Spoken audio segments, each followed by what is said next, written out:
श्री राम जय राम जय जय राम। श्री राम जय राम जय जय राम। श्री राम जय राम जय जय राम। श्री राम जय राम जय जय राम।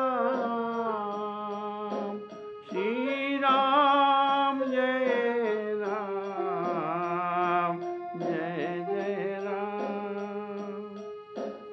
श्री राम जय राम जय जय राम। श्री राम जय राम जय जय राम।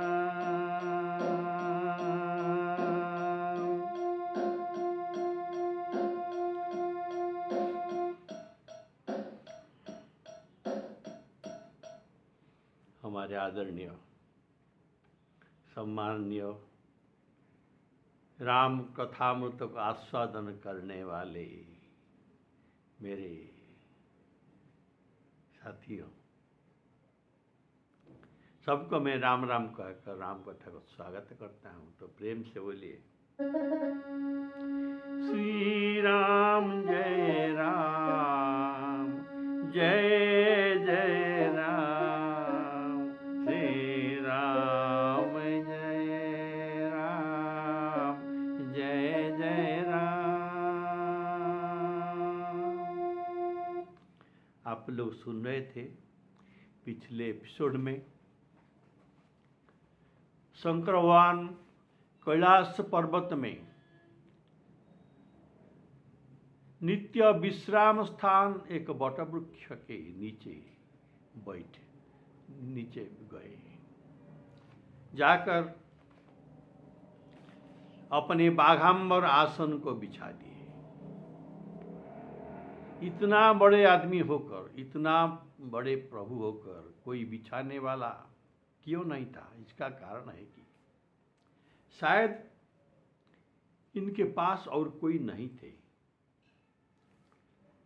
और वैष्णवजन अपना सेवा किसी से कराना नहीं चाहते। ये अपना सेवा स्वयं करते हैं। अपना आसन में ये दूसरा किसी को बैठाना नहीं है, ये शास्त्र विरुद्ध है।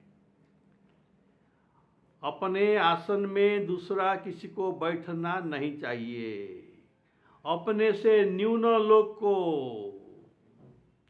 बिल्कुल बैठना नहीं चाहिए। इसीलिए तपस्वी और योगी ऋषियां ये अपनी आसन साथ में लेकर जाते हैं।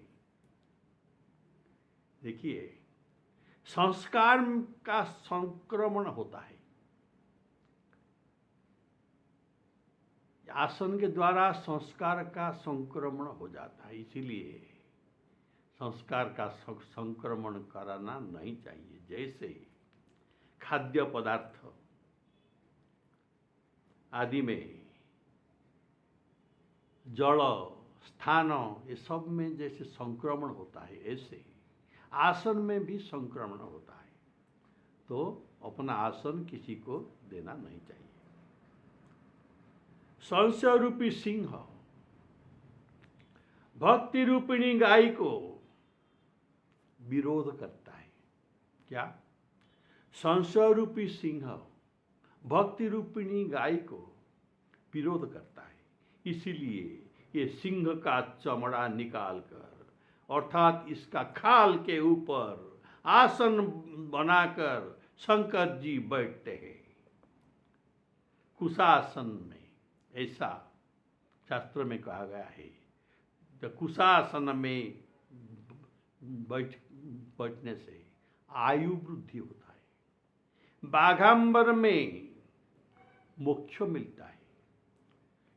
मृगचर्म आसन में बैठना सर्वसिद्धिदायक है। कंबल आसन में बसना, इसमें उत्तम सिद्धि मिलता है। वस्त्रासन में दरिद्रता मिलता है, वस्त्रासन में दरिद्रता मिलता है, और भूमि आसन में शोक मिलता है, ऐसा शास्त्र में कहा गया है। और पत्थर आसन में रोग मिलता है। काष्ठ आसन में परिश्रम व्यर्थ। जितना योग साधन जो कि करना है काष्ठ आसन के ऊपर बैठकर करने से सभी कर्म व्यर्थ हो जाता है।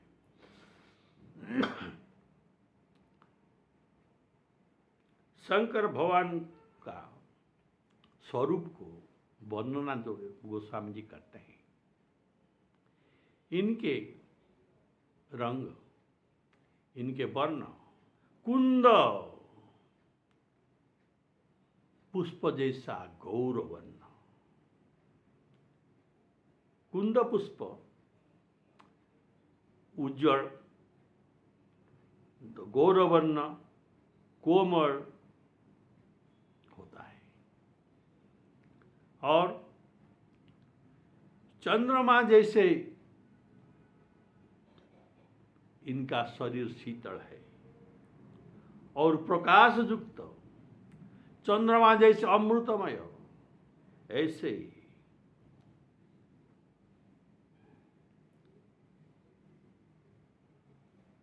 शिवजी भी अमृतमय है। इनके कंठ को शंख के समान उपमान दिया गया है। कंबु कंठ, कंबु अर्थात शंख। और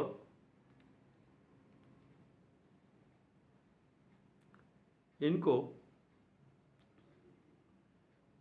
इनके आंख को नील पद्म का, नील कमल, नील सरोरुह का उपमान दिया गया है।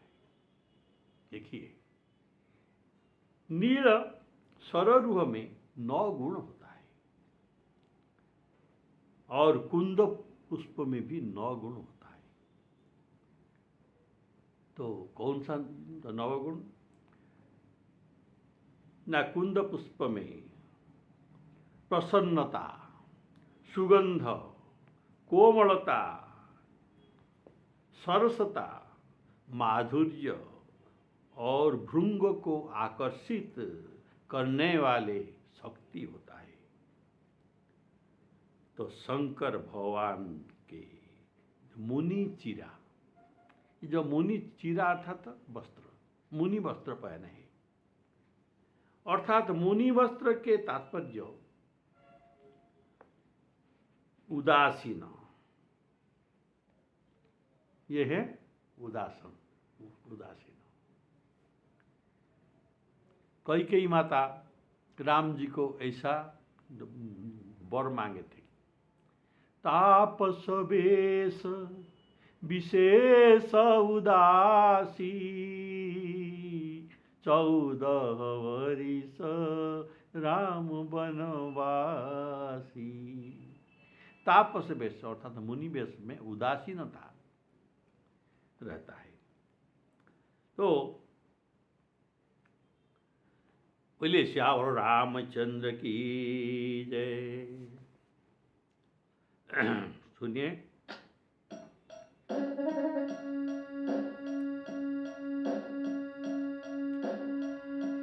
कुंद पुष्पधर गौर शरीरा,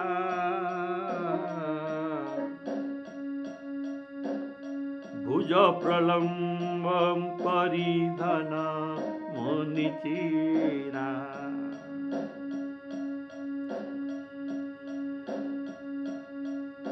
निज करडासी नागरी पुछाला, बैठे सहज ही शंभु कृपाला, तरुण अरुण अम्बुज समचरना, नख द्युति भगत हृदय तम हरना भुजंग भूति भूषण त्रिपुरारी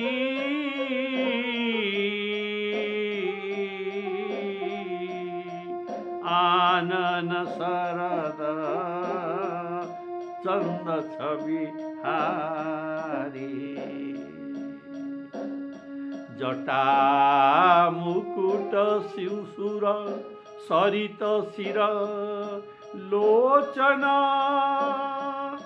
नलिन विशाल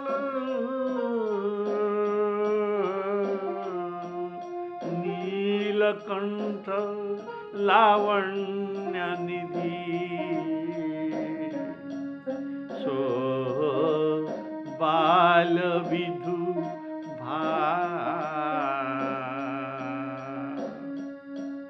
बोले श्यावर रामचंद्र की जय। तो ये जो उपमा गोस्वामी जी दे रहे हैं ये बड़ा उच्च कोटि का साहित्यिक उपमा है। देखिए जटा मुकुट जो कहे है ना, इनका जो भूषण जो है वर्णन किया गया है, इसका तात्पर्य क्या है आपको समझाता हूं। जटा मुकुट इनके जटा मुकुट, इसका तात्पर्य है शिव जी के उदासीन वेश। उदासीन का अर्थ, उदासीन क्या है?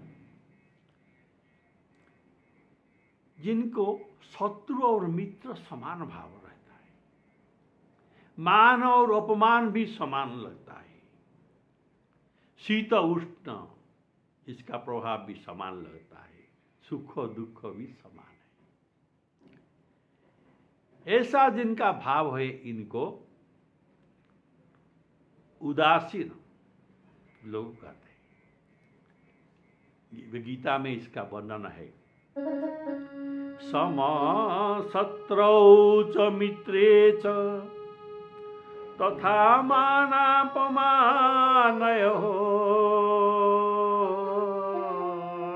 शीतोष्ण सुख दुःखेषु समसंग विवर्जितः तुल्य निंदा स्तुतिर्मौनी संतुष्टो येन केनचित् अनिकेतः स्थिरमति भक्तिमान में प्रियो नर। तो ये है उदासीन का बात है। बोले श्यावर रामचंद्र की जय। ये था जटा मुकुट का भाव। शिव जी के सिर में गंगा जी है, गंगा जी को धारण किए हैं। तो गंगा जी का धारण करने का तात्पर्य क्या है? गंगा जी भक्ति का लक्षण है। गोस्वामी जी वर्णन करते हैं, राम भगति जहाँ सुर सरिधारा, राम भगति जहाँ सुर सरिधारा। सुरसरी गंगा की धारा को राम भक्ति का उपमा दिया गया है। तो इनके शिव जी में राम भक्ति है। इनका लोचन नलिन, लोचन नलिन, नलिन अर्थात कमल।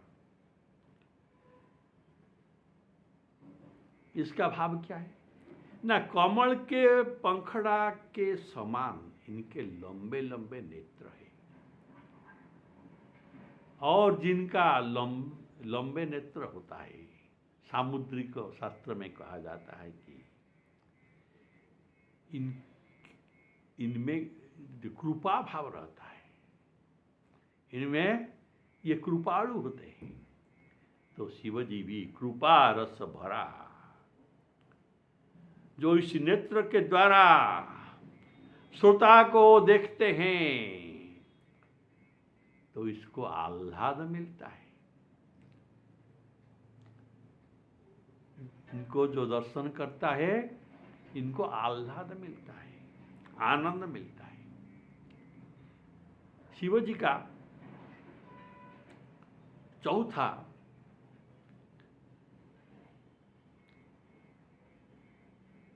सौंदर्य लक्षण कहा गया है, ये थे नीलकंठ। नीलकंठ क्या है, इसका तात्पर्य है, नीलकंठ भगवान का कब हुआ था? जब त्रिलोक स्वर्ग मर्त्य पाताल दुख में सड़ रहे थे, समुद्र मंथन का विष से सब लोग जल रहे थे, तब क्या हुआ? जरत सकल सुर वृंद विषम गरल जेहि पान किया,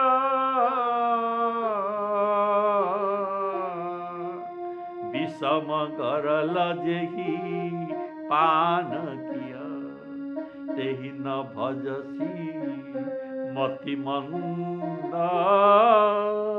को कृपालु शंकर सरिस। तब समुद्र मंथन के समय में जो विषपान किए थे, इनका कंठ नीलकंठ हो गया। देखिए, विषपान, हड़ाहड़ विषपान करने पर तो कोई बचता नहीं, तो शंकर भगवान कैसे बच गए? इसका भाव है कि ये विष को एक डिब्बा के अंदर रख दिए, अंदर के घुसने नहीं दिया। तो ये कौन सा डिब्बा है? डिब्बा में दो, एक ऊपर का फाड़ और नीचे का फाड़, दोनों होता है, तो अंदर में रख दिया। तो डिब्बा क्या है? ये राम नाम डिब्बा। राम नाम डिब्बा में रखकर ऊपर का, नीचे का है रा और मौ का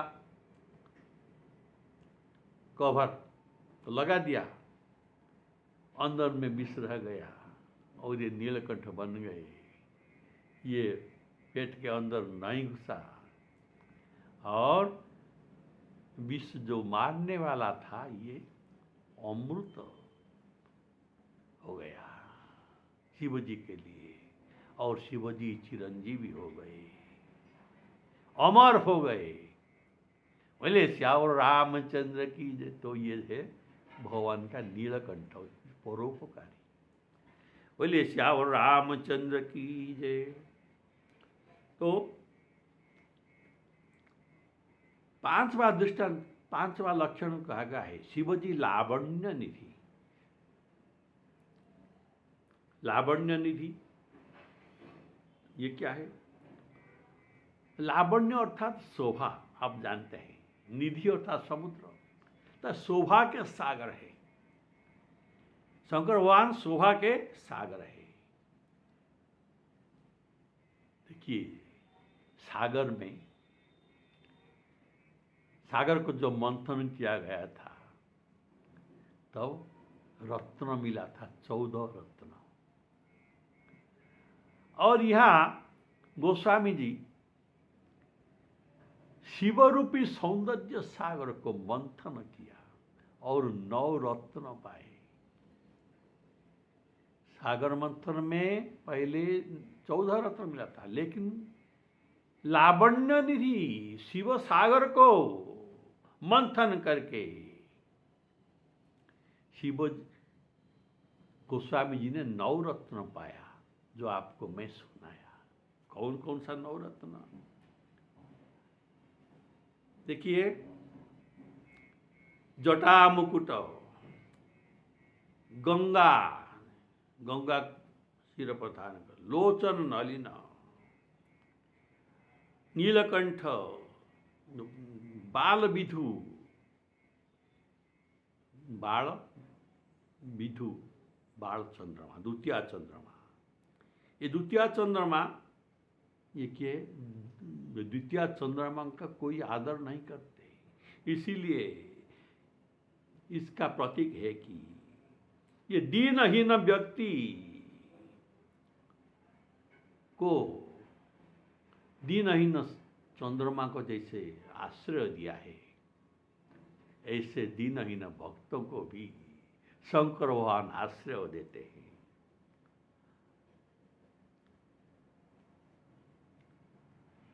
और देखिए, ये चंद्र भी जो दीनहीन था, जो किसी का आदर नहीं पा रहा था, ये शिव जी के संस्पर्श में आकर, इनके शरण में आकर ये भी वंदनीय हो गया।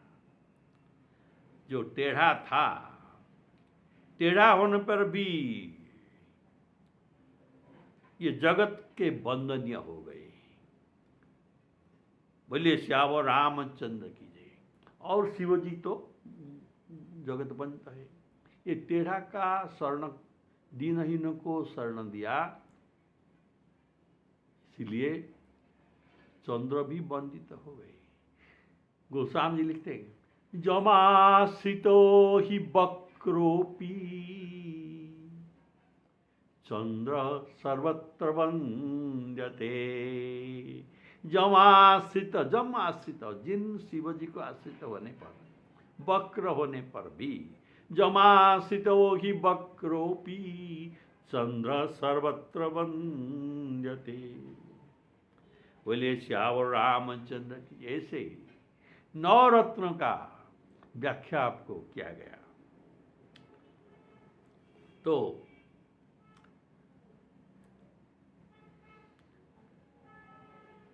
श्री राम जय राम, जय जय राम,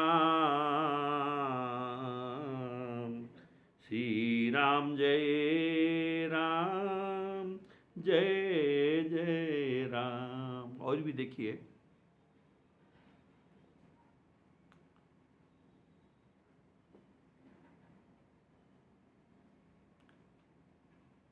इनमें पहला रत्न ये कालकूट विष, द्वितीय रत्न बाल विधु, तृतीय है शंख। शंख मिला है शिव जी के लावण्य समुद्र को मंथन करने पर।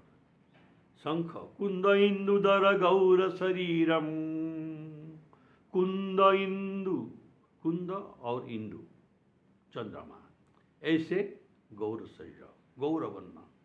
शिव जी का शरीर श्यामल नहीं है, इनका गौरवर्ण है। कैसा गौरव? कुंद पुष्प सरिस चंद्रमा सदृश, कुंद इंदुदर गौर शरीरम अंबिकापतिमभीष्ट सिद्धिदं कारुणिक कलकंजलोचनं नौमि शंकर मनंगमोचनं। इसमें इनका स्तुति है। तो शंख, अच्छा, शिवजी का सौंदर्य सागर को मंथन करने पर ये सब रत्न मिला है। कल्प वृक्ष भी मिला है, जो गोस्वामी जी कहते हैं ये कल्प वृक्ष भी मिला है। तो इसीलिए इनको नाम दिया गया प्रणत कल्पतरु। प्रणत शरणागत, कल्पतरु जो शरणागत होकर इनके शरण में आता है, इनके लिए कल्पतरु है। इनका सभी मनोकामना पूर्ण हो जाता है। जैसे कल्प वृक्ष के नीचे पहुंचने पर कल्पना करने से, मन में सोचने से सब संकल्प पूर्ण हो जाता है, ऐसे ही शरणागत के लिए शिवजी भी कल्पतरु सदृश है। इसीलिए इनका नाम है प्रणत कल्पतरु नाम। अमृत भी मिला है। जैसे समुद्र मंथन में अमृत मिला है, ऐसे शिवजी के सौंदर्य समुद्र को मंथन करने पर अमृत भी मिला है। तो ये अमृत कौन सा अमृत है? कथामृत। हरसि सुधासम वचन उचारी, अमृत समान वचन बोलते हैं, तो ये अमृत है। पार्वती जी रामायण के कथा सुनने पर कहते हैं, नाथ तवानन शशि स्रवत, हे नाथ, आपके मुख से जो श्रवित क्या है अमृत। नाथ तवानन शशि श्रवत कथा सुधा रघुवीर। श्रवण पुटनी मन पान करी नहीं अघात मति धीर। आपके मुख रूपक चंद्रमा से जो अमृत श्रावित होता है, इसे मैं कर्ण रूपक धोना के द्वारा पान किया और ऐसा अमृत है मैं कहीं नहीं देखा। तो जितना पान करने पर भी और पान करने की इच्छा होता है, मन औघाते नहीं।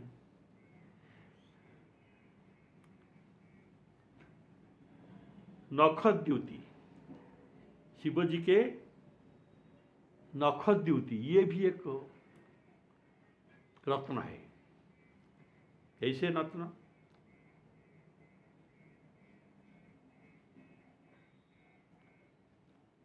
शंकर भगवान जगत गुरु है। तुम जगत गुरु वेद बखाना। तो ये गुरु है और इनके जो नख कैसा है, इनके पद नख से ज्योति निकलता है। शंकर जी के पद नख से ज्योति निकलता है। तो ये ज्योति किस काम का है? ना भक्तों की हृदय में जो तम रूपक अंधकार है, तम अंधकार है, मोह अंधकार है, इसको ये आलोकित करते हैं, ज्ञान आलोक प्रकाशित करते हैं। श्री गुरु नख पद मणिगण ज्योति।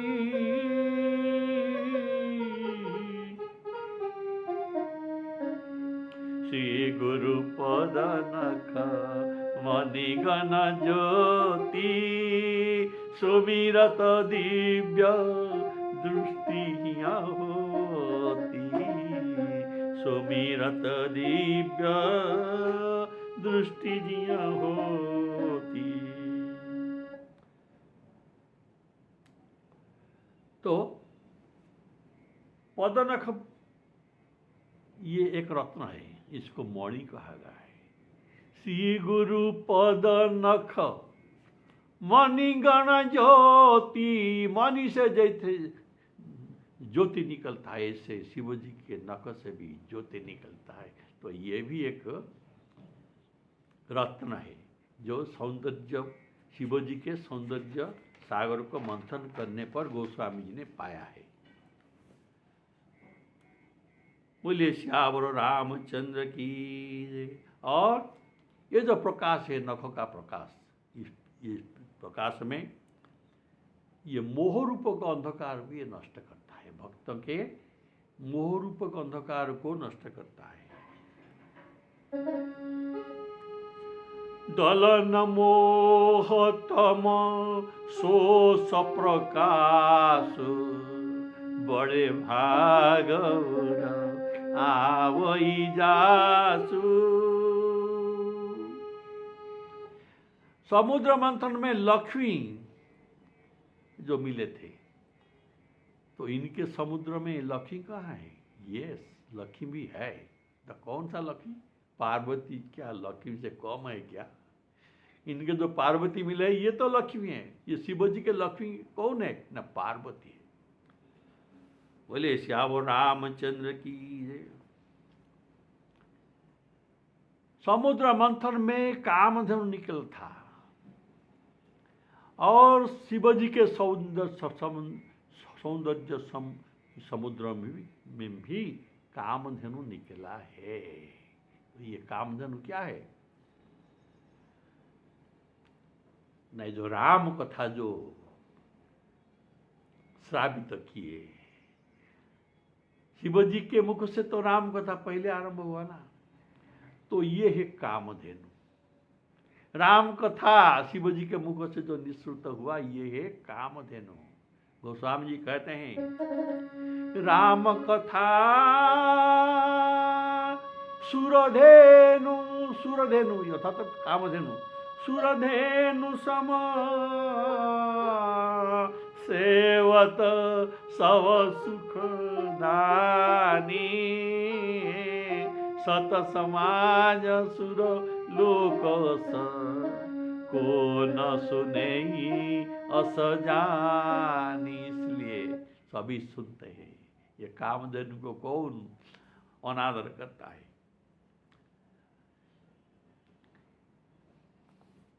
ऐसे आपने जो एक एक रत्न सुना, ये सो नवनिधि है। नवनिधि पाया गया है शिव जी के सौंदर्य समुद्र को मंथन में, इसलिए इनको लावण्य निधि कहा गया है। लावण्य निधि शिव जी एक समुद्र है। कौन सा समुद्र? ना सुंदरता का समुद्र, लावण्य निधि। बोलिए श्यावर रामचंद्र की जय। तो कामदेव के शत्रु शिव जी वहां बैठे हुए ऐसे शोभित हो रहे थे कि मानो शांत रस ही शरीर धारण करके बैठा हो। ऐसे शांत समय देखकर, अच्छा मौका समझकर शिव पत्नी कौन, माता पार्वती जी इनके पास गई। अपने प्यारी पत्नी को जानकर शिव जी ने उनको बहुत आदर देकर सत्कार करके अपनी बाईं ओर आसन दिया, बाईं ओर आसन में बैठा दिया। पार्वती जी प्रसन्न होकर शिव जी के पास गई। तब उन्हें, जब ये बाएं ओर बैठे तब इनको पिछली जन्म का याद आ गया। पिछले जन्म सतीश जन्म में इनका बाएं भाग का आसन निकाल दिया गया था।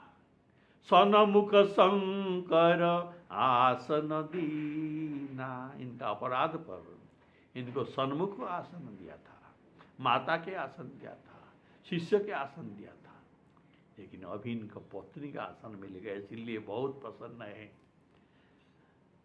स्वामी के हृदय में अपने ऊपर पहले की तरह अधिक प्रेम समझकर पार्वती जी हंसकर प्रिय वचन बोलते हैं।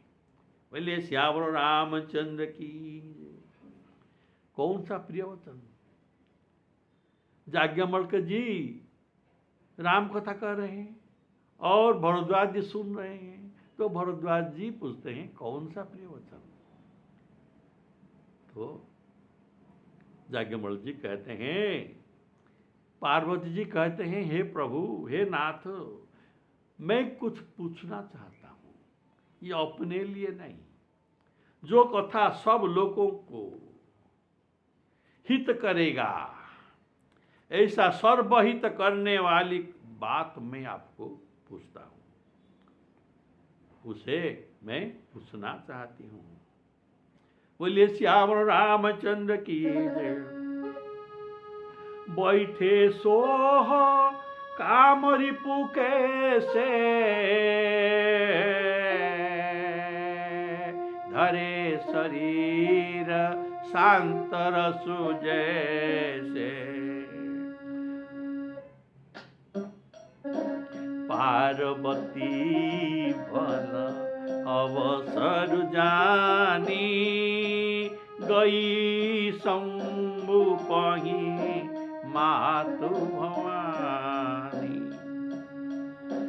जानी प्रिया अति आदर की ना,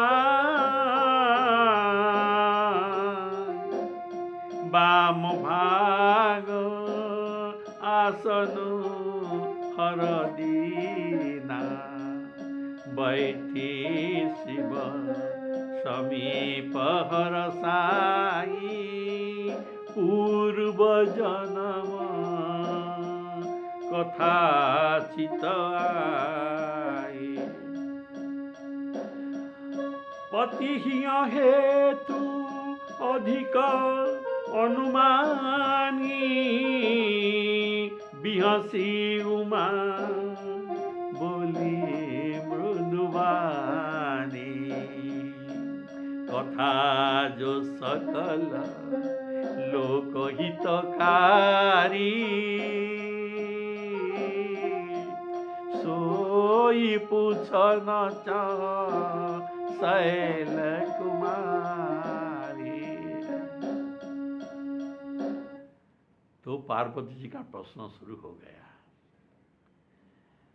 सकल लोग कल्याण करने वाले ऐसा बात ये शिव जी को पूछेंगे और हम सभी श्रोता वक्ता सभी का हितकारी होगा। तो अगला एपिसोड को अपेक्षा कीजिए, क्या क्या पूछते हैं। सर्वलोक हितकारी बात। श्री सीताराम अर्पणमस्तु।